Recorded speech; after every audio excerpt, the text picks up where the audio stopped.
اللهم صل على سيدنا ونبينا وشفيعنا وحبيبنا ومولانا محمد صلى الله عليه وعلى آله وأصحابه وبارك وسلم.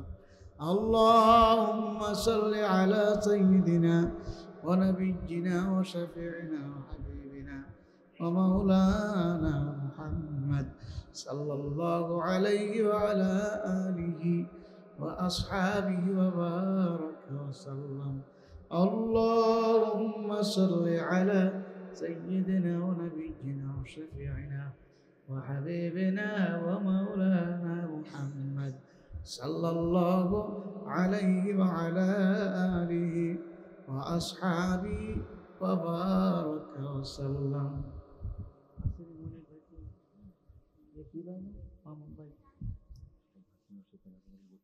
অসুস্থ আছে, ঢাকা মেডিকেলে ভর্তি আছে।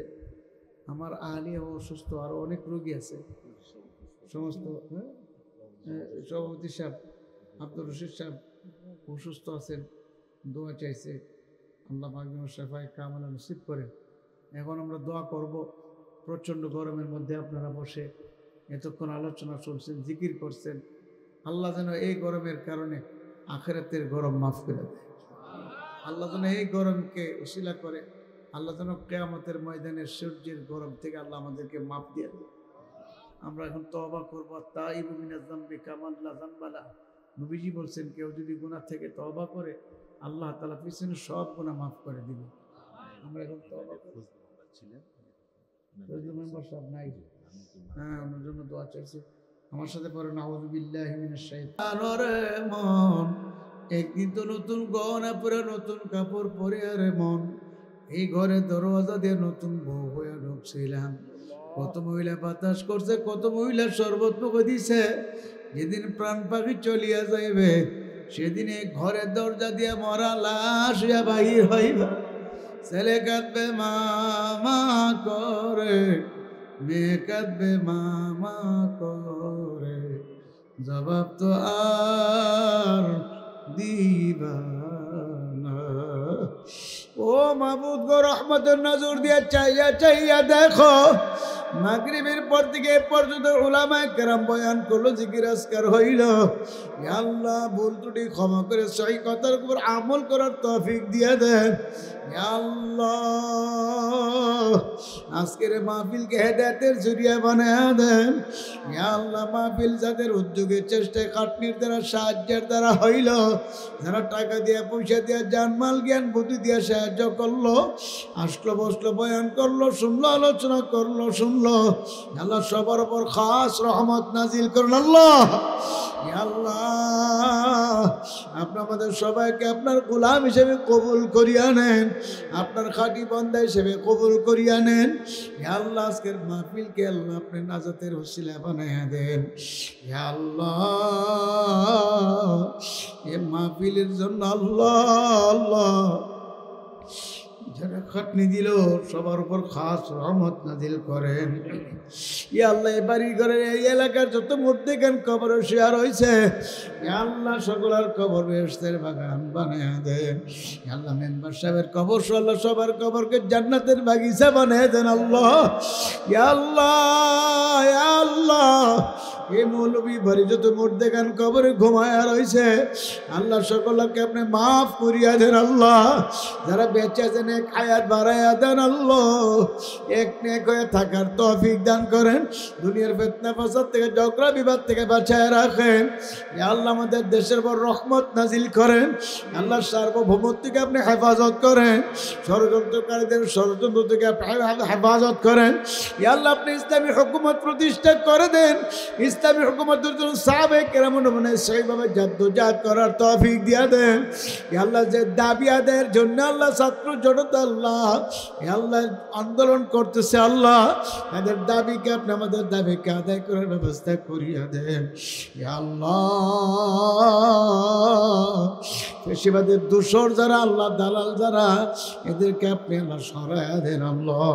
ইয়া আল্লাহ, মেহেরবানি করে মালিক, আমরা যারা হাত উঠেছি জানি না কে মাহারে হাত উঠেছে, কে বাবা হারে হাত উঠেছে। ইয়া আল্লাহ, সকলের বাবা মাকে আপনি মাফ করিয়া দেন। যারা অসুস্থ আছে আল্লাহ, সাইফুল ভাইয়ের বোন অসুস্থ, সুস্থ করে দেন আল্লাহ। যত রোগী আছে সুস্থ করেন, আমার আলিয়া সহ আমি যত রোগী আছে সুস্থ করিয়া দেন আল্লাহ। নেক হায়াত বাড়াইয়া দেন আল্লাহ। আমাদের পক্ষ থেকে কোটি কোটি দরুদের হাদিয়া নবীজির পাক রওজা সোনার মদিনে পৌঁছায়া দেন।